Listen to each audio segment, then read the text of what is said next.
Two my channel. আশা করি তোমরা সবাই খুব ভালো আছো। আবার অনেক দিন বিরতি নেওয়ার পর ফেরত আসলাম একটা নতুন ব্লগ নিয়ে। এই ব্লগে তোমরা আমার দিওয়ালি টু জগদ্ধাত্রী পুজোর মুমেন্টসগুলো দেখতে পাবে।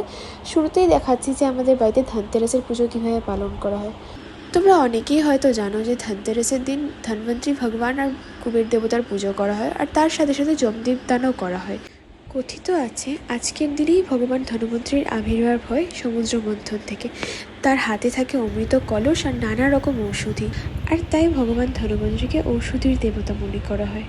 আর মা এখানে যমদীপ দান করছিল। তারপরেই বাড়ি ফিরে শুরু হয় ধনতেরাসের পুজো।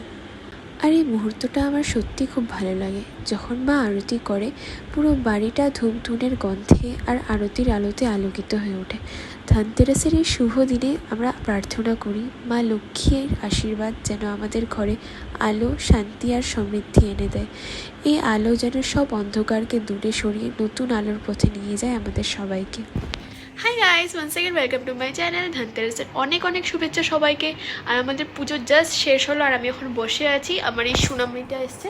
আসো বাচ্চা, হাই বলে দাও সবাইকে একবার। কি নাম তোমার? তাচিতা সরকার। তাই? কি করছো তুমি এখন? খেলছো? আমি কি হই? তুমি পপো। আমাকে ভালোবাসো তুমি? হ্যাঁ। আজকে আমাদের বাড়িতে কি পুজো ছিল সোনা? বেজি পূজা। তাই? আর তুমি কালী পুজোতে বাজি ফুটাবে না? তোমার ভালো লাগে? কি পরবে তুমি? এদিকে তাকাও, এইদিকে এইদিকে, আমি এদিকে। কি পরবে তুমি পুজোতে? শাড়ি। আর আজকের ডিনারে ছিল খিচুড়ি। এটা ভোগের খিচুড়ি তো না, কিন্তু পুজো কাটালের দিনে খিচুড়ি খেলে মনে পুজো পুজো ভাব জাগে। এই হলো দীপাবলি, আলোর উৎসব, নতুন শুরুর প্রথম আলো। এই দিন শুধু দীপ জ্বালানো নয়, মনের মধ্যে জমে থাকা অন্ধকারকে দূরে সরানো। দীপাবলি মানে হলো সেই মুহূর্ত যখন আলোর সাথে মিশে যায় ছায়া, ঘরে ঘরে হাসি, সঙ্গে মিশেছে ভোগ, মিঠাই আর সোনার মতো সময়। ছোট থেকে বড় সবাই নিজের মতো করে পুজোর আলোকে বুকে ধরে রাখে। যখন আমরা প্রদীপ জ্বালাই, সে আলো শুধু বাড়ির দেয়ালকে আলোকিত করে না, সে আলো আলোকিত করে আমাদের মন, আমাদের স্বপ্ন ও আমাদের আশার পথকে। এই রাত যেন স্বপ্নের মতো, ঢাক বাজছে না, কিন্তু মনের ভেতর এক কোমল সুর বাজছে, ভক্তি, আনন্দ আর মিলনের সুর। শুভ দীপাবলি গাইস। সো আমাদের পুজো জাস্ট শেষ হলো, আমি এখন এমনি বসে আছি। উফ, যা গরম পড়েছে। প্রত্যেক বছর তো এই টাইমে আই গেস শীত পড়েই যায়, সো কম্বল গায়ে দেওয়ার পরিস্থিতি থাকে। বাট এবার দেখো এমনই গরম পড়েছে যে একদম পাসিনা পাসিনা হালাত হয়ে যাচ্ছে। তোমরা ভাবতে পারো যে মেয়েটা বাড়িতে কেন বসে আছে, বাজি কেন পোড়াচ্ছে না। আমার এসব পছন্দ না, মানে পছন্দ না ইন দ্য সেন্স যে এরকম না যে অন্যরা করছে বলে আমার খারাপ লাগে, বাস আমার পছন্দ না। বাস একটা আমার অ্যালার্জি হয়ে যায় স্মোকটা, মানে যে স্মেলটা থাকে ওটা আমি ইনহেল করতে পারি না। করলেই আমার কেমন যেন মাথা ঘুরতে থাকে, শ্বাস নিতে কষ্ট হয়, অমন হতে থাকে সিমটমস। সো আমি একটু অ্যাভয়েড করে চলি। আর আমাদের পাশের বাড়িতে কালী পুজো হচ্ছে। আমি এখন যাব না, আর বেরোতে ইচ্ছা করছে না, বিকজ বাচ্চারা যেভাবে বাজি পোড়াচ্ছে, ও বাবা, আমার একটু ভয়ও লাগে। আর তার উপরে যে বললাম স্মেলটার জন্য, তো আমি তো বেরোচ্ছি না। হ্যাঁ, মেবি কালকে সকালে বা দুপুরে একবার যাব, বাট আজকে রাত্রে আর আমি ঘর থেকে বেরোচ্ছি না, not at any cost. Hi guys, so আমি জাস্ট বাড়ি ফিরলাম। আমাদের পাশের বাড়িতে কালী পুজো ছিল, আমি বলেছিলামই আই গেস। সো সেখান থেকে নেমন্তন্ন রক্ষা করে আসলাম, আর এখন একটু রেস্ট করবো। ভীষণ টাইম, ট্রাস্ট মি। আর এই বোমের আওয়াজে ও বাবা, আমি ট্রমেটাইজড হয়ে গেছি, ট্রাস্ট মি। শরতের শেষ দিনগুলো যেমন আস্তে আস্তে বিদায় নিচ্ছে, তেমনি আবার নতুন একটা আনন্দের হাওয়া এসে পড়েছে বাড়িতে। এই দিনটা শুধু একটা রীতির দিন নয়, এই দিনটা হলো ভালোবাসা, স্নেহ আর বন্ধনের উৎসব। এই হলো ভাইফোঁটা, যেখানে বোন ভাইয়ের চোখে চোখ রেখে মন ভরে আশীর্বাদ করে, ভাইয়ের দীর্ঘ আয়ু আর ভালো থাকার প্রার্থনা করে। আজ বাড়িতে হেসে খেলা, মিঠাইয়ের গন্ধ আর একটা নতুন স্নেহের আলো। ভাইফোঁটা মানে শুধু ফোঁটা নয়, ভাইফোঁটা মানে সেই সময় যখন ছোট ছোট হাসি আর পুরনো স্মৃতির মাঝে আবার জুড়ে যায় সম্পর্কের সুতোটা।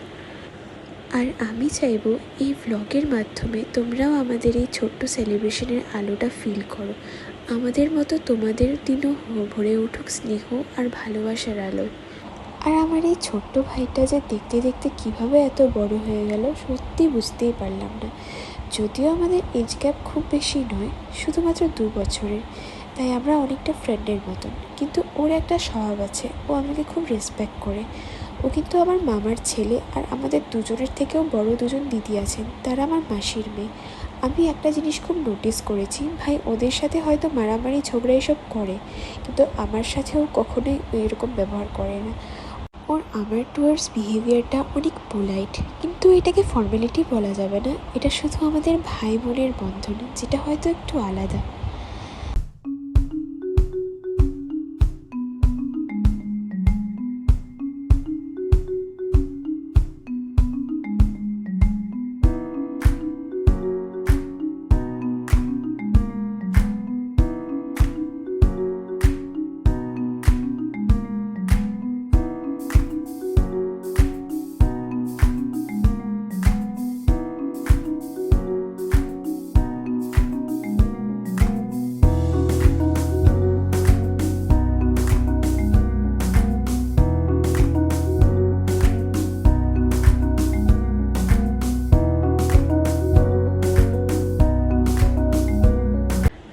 বিনা রিল পাগলু সাজাগোজা হওয়ার পরেই একটা রিল বানানোর জন্য পাগল হয়ে যায়। সেদিন আর খুব একটা কিছু হয়নি, বাস খাওয়া দাওয়া আর আড্ডা গুজব। তোমরা তো বুঝতেই পারছো আমি নতুন ব্লগের, তো এতটাও পটু হয়ে যায়নি যে সারাদিন ক্যামেরা ধরে সব মুহূর্তগুলোকে ক্যাপচার করতে পারবো। উৎসব শেষে আবার নিজের কর্মে ফিরতে হলো। জানি মনটা খুব কষ্ট পাচ্ছে, কিন্তু কিছু তো করার নেই, কর্ম তো করতেই হবে না, নাহলে কি আর ফল পাওয়া যাবে? আর সন্তান যেমন মাকে ধরে রাখতে চায়, মাও কিন্তু তেমনি তার সন্তানদের কাছে থাকতে চায়। তাই তো নানা রূপ নিয়ে তিনি ফিরে আসেন বারবার আমাদের কাছে, কখনো দুর্গা, কখনো কালী, আর কখনো জগদ্ধাত্রী।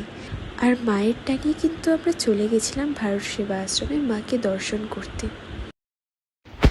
সো আমি বাড়ি ফিরে জাস্ট চেঞ্জ করলাম। রাস্তাঘাটের যা অবস্থা করেছে, এর মধ্যে বেরোনোটা খুবই হ্যাপি।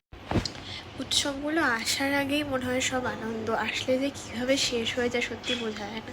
দুর্গা পূজা আসলো, চলে গেল, কালী পূজা আসলো, চলে গেল, জগদ্ধাত্রী পূজা আসলো, কীভাবে যে চলে গেল বুঝতেই পারলাম না। আর এখন কোনো উৎসব নেই till December, I guess, because ডিসেম্বরে তো আবার যিশু পুজো আছে। আর আজকের মতো এইটুকুই, আবার দেখা হবে একটা নতুন ব্লগের সাথে। আমি চেষ্টা করবো একটু জলদি পোস্ট করার। Till then, bye guys.